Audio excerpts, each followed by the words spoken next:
Welcome to this Tutor to You Sociology topic video on Durkheim's views of education. Like all the functionalists, Durkheim suggested that education performed a range of positive functions for society, two of which were the promotion of social solidarity and the teaching of specialist skills. Through promoting social solidarity in subjects like history and literature, students would gain a sense of their shared heritage, and this in turn would create strong social bonds as they learnt about the common identity they had with their fellow students. A second function that Durkheim proposed was the teaching of specialist skills. With the birth of the modern era and a more complex and diverse division of labour, the need for specialist skills could be fulfilled through education, according to Durkheim. So Durkheim suggested that education should promote social solidarity, but what is social solidarity? Well, according to Durkheim, it is the social ties that bind us together. Durkheim was writing at a time of dramatic social change following the impacts of the Industrial Revolution and the birth of the modern era. He noticed that there were two distinct forms of social solidarity. Firstly, there was the more traditional form of mechanical solidarity, which was typical of the pre-industrial era. People living in small communities, believing in religion, the divine right of monarchs, working together in agriculture, had strong lifelong bonds of solidarity. But the Industrial Revolution created mass urbanisation, industrialisation, the beginnings of secularisation and the fall of monarchs, and this threatened these traditional bonds. Durkheim suggested this was being replaced by organic solidarity, as people formed new bonds with those of similar experience, whether that was work, the growth of new religious movements, or through new neighbourhoods in towns and cities. Organic solidarity was threatening the traditional bonds of society. So Durkheim proposed that the emerging state education systems promoted a sense of social solidarity in order to promote moral education. So how does education achieve this? Well, firstly, through teaching students about their shared heritage, it gives them a sense of their place in society, a common identity. This is achieved through the teaching of subjects such as history, literature and religion, which focus on the great achievements of one's own culture. This ensures that students have a common identity. For example, in the UK, most students will have studied Shakespeare and Henry VIII at some point in their education, as well as learning Christian values, and this promotes a sense of shared identity. Secondly, social solidarity can be achieved through communal gatherings, a place to celebrate achievements, partake in rituals and communicate messages. Assemblies, annual prize givings, graduations, whole school gatherings promote values of belonging to a community and being accepted into wider society. And finally, education promotes social solidarity through creating social cohesion or bonds.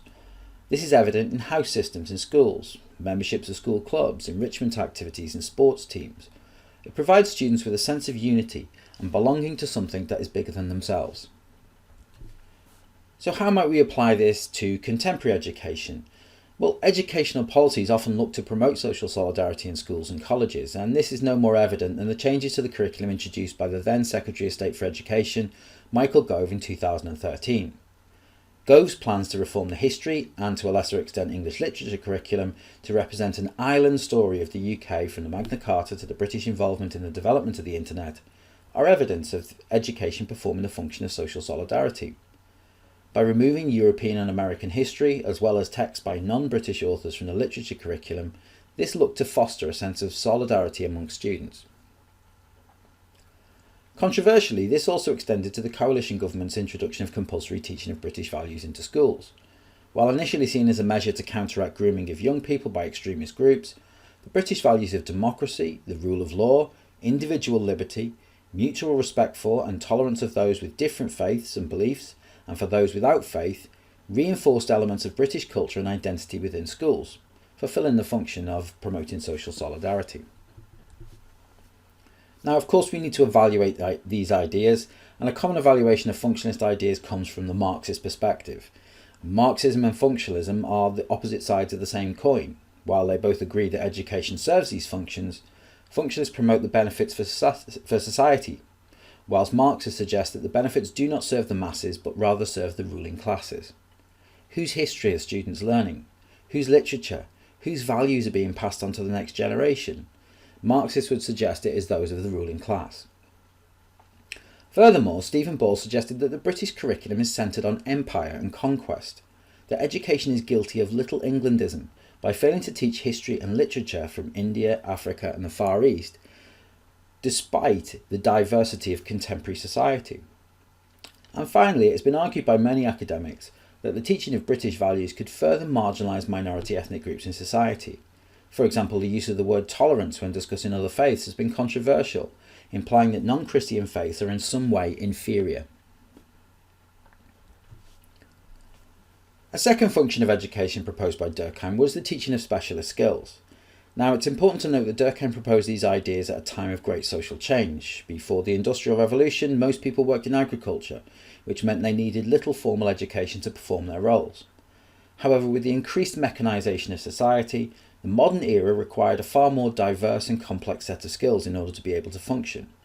It's no coincidence that most state education systems came into being in the years following the Industrial Revolution, and Durkheim proposed that one of the most important functions of education should be to provide the next generation with the skills they would need in this diverse workforce.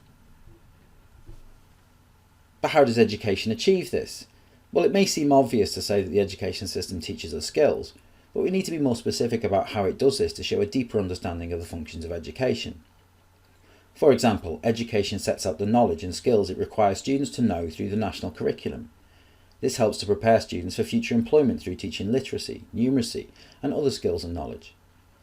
Specialist skills and knowledge have also come through subject choices. For example, medical professionals are expected to have studied biology and chemistry, and schools will prepare students for these roles by offering these subjects at advanced level, and universities at degree level.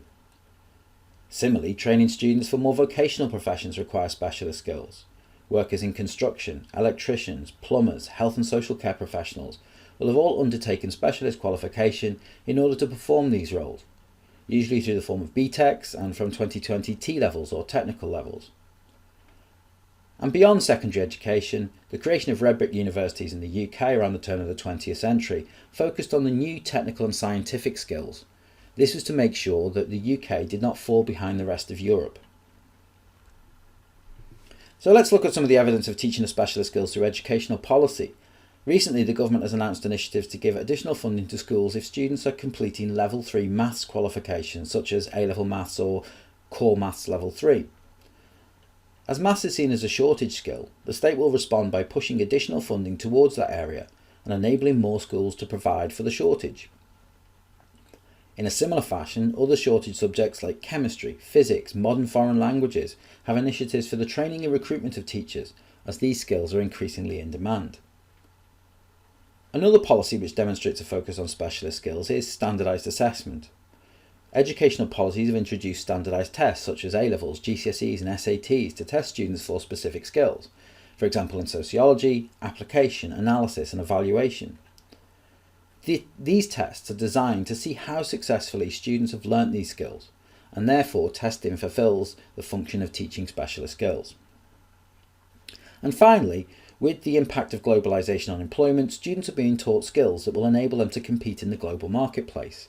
Again, using sociology as an example, there is an increasing focus on the impact of globalisation, which prepares students of sociology to study issues that impact on global society rather than just localised issues such as the UK family. Of course, there are critics of Durkheim, and unsurprisingly they come from a Marxist perspective. Marxists argue that students are taught fragmented knowledge that enables them to perform specific roles, rather than seeing the connections between subjects. Furthermore, they argue that students are often overqualified to take on some roles, which creates a reserve army of labour and excessive competition in job markets. Marxists would argue that as a result of this competition, wages are driven down as the supply of workers outstrips demand, thus forcing workers to be more obedient, submissive and compliant. It also doesn't account for the high numbers of young people who are unemployed or underemployed.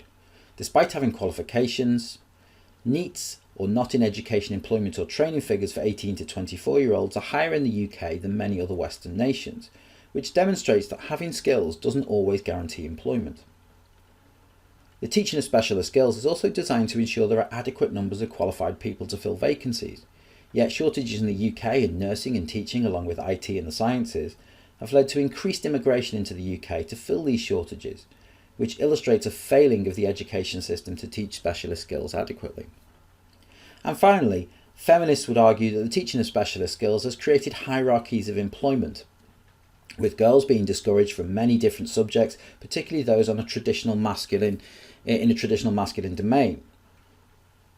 Subjects such as nursing and teaching may be seen as less skilled than things like engineering and chemistry.